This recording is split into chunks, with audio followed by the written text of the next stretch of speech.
Hello all, I hope you're doing well today.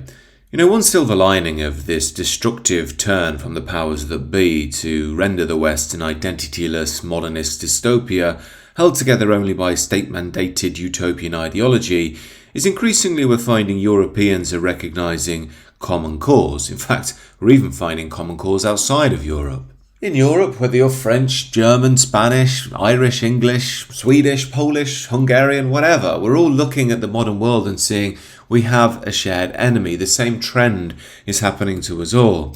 And this bothers us on a root level, and I think it becomes clear at some point that what we're really defending is something like Europe itself and Western civilization. I think this is why we're seeing a growth in nationalist ideas at present. The mainstream can't understand it. It thinks it's all a phantom ideology. It's not. It's much deeper than that.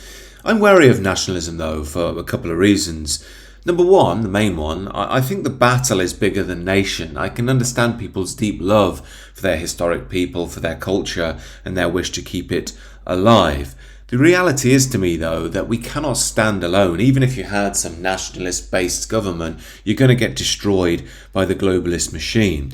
Therefore, the only way forward is to have some sort of unity on the international plane. Now, it's only via this international level of agreement, which I think should be rooted in a shared Western heritage, that you can really stand against globalism.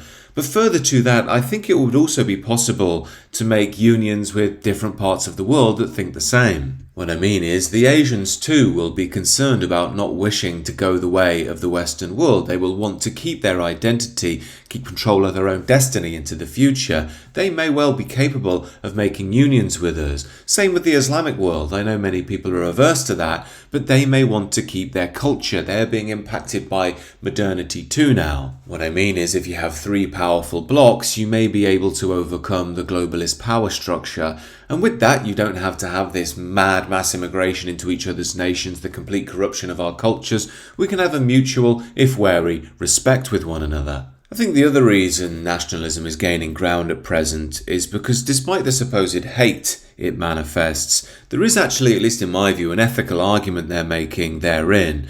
And that's something like, well, what about if our people get eradicated? We're always concerned about the minorities in the Western world, but we're a minority ourselves on the global scale, and a very small one at that, and an often disliked one too. In the West today, we're supposed to believe that this infinite mass migration and this cultural destruction of our homelands is just going to lead to more equality and peace, because everybody coming here just wants that. They want pride marches and to read The Guardian. That's all they're really interested in.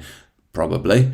Now, as I say, I think that's a highly legitimate concern for the Europeans. They're a highly pressing concern. You can conceptualize it as far right if you wish, but that doesn't mean it's going to go away. Well, because we're very often trapped in a sort of three-dimensional ego stage as a species in this day and age, we can't speak about these things seriously, have an honest and open exchange of ideas. We have to conceptualize our opponent as evil. Of course, what this does is push everything to its extremes. Everything gets polarized. You get the development of ethno-nationalists who become extremely aggressive in their drive for a sort of racial purity in their nations. But then on the counter case, the liberal becomes increasingly pro-diversity, as if it's the solution to everything, and everything that was once Western should be eradicated, as if that's a moral cause. For what it's worth, my own take on this is that it's natural for a nation to be largely ethnically homogenous. I think that leads to the most peaceful and harmonious outcomes both nationally and internationally.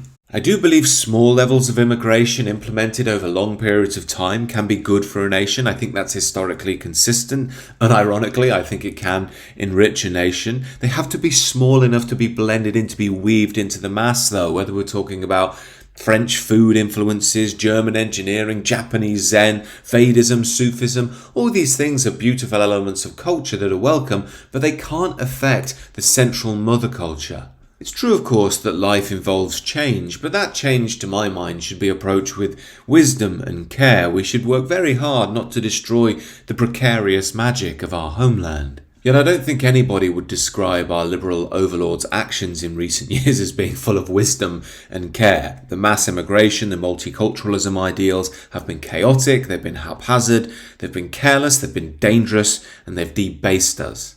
As I've spoken about many times on the channel, this has only really been held together by endless mass media manipulation, endless promises of money, and most importantly, endless ideological subversion. I dare say many of us at one time bought into this propaganda ourselves. I know I did. I thought it was all a beautiful world about being peaceful and loving, but eventually you come to see that even the lovely liberal ideals themselves are just a front for money power and its wants. Remember, the powers that be want multiculturalism and mass immigration because it creates a disorganised, disunified state. Then they have total control over it because nobody can really stand up to it with a unified voice. And as I say, this needs to be held together by mass manipulation that comes in the form of liberal ideology, which is something like, if you identify with what's good for your people, you're innately exclusionary, which is going to lead to some sort of mass genocide, some pure horror on the political plane. Now, the propaganda here is so strong that it takes time to get the confidence to move away from it. It took me years to realise, oh, hang on a minute, this is completely normal and everybody in the world does it, and I don't hate anybody else at all, nor wish any ill on them. But it's difficult to go against this when the whole of the machine seems to be saying the opposite and celebrities cry their eyes out and the rest of it. But the point to really understand this is, it's not just the political dimension they get you with, it's a pseudo-religious spiritual dimension they really get people with. What I mean is, we've removed our traditional moral religious structures in the Western world, so we're sort of without coordination when it comes to these issues. What this means is ideology can come in and almost replicate a good and evil battle, and this is exactly what it's done to European identity. So if you believe European identity is in and of itself something worth maintaining, celebrating and promoting, that's not just wrong and going to lead to all sorts of political issues such as genocide and mess, it's actively evil on a religious level. This is why globalist liberalism is so powerful. Yes, it's got loads of money and power on the worldly level, but in truth it's corrupted us on a soulful level. It's insidious in that sense. And this is why I often say it's not wise to hate, our political opponents, the leftists and the liberals. Yes, there are some very twisted and evil people pushing this stuff, but the majority of people who buy into it, they think they're doing the right thing. They think they're being moral. Yeah, there's a bit of narcissism on display and so on, but most of them just think they're being humane and you just want to hurt and harm everybody and they're the brave liberals standing in the way. As I say, they're in a sort of pseudo-religion, believing themselves to be the humane ones in a deeply inhumane world. However, I think this pseudo-religion idea is especially important because it ironically shows something classically European about it, in that there's a sort of fidelity, a puritanism towards a moral standard therein. My point being here that at one time the Europeans had a high fidelity towards our moral structures. That created the high trust society, of course manifested through our religious structures, the Christian tradition. However, we've decided all of this is fairy stories and we don't need our tradition anymore. We don't even exist as a people. And what that means is we have nothing left to orient ourselves towards because we have no tradition. That allows the ideology to come in, and now we show an almost religious subservience towards the ideology that one time would have been directed in the right way.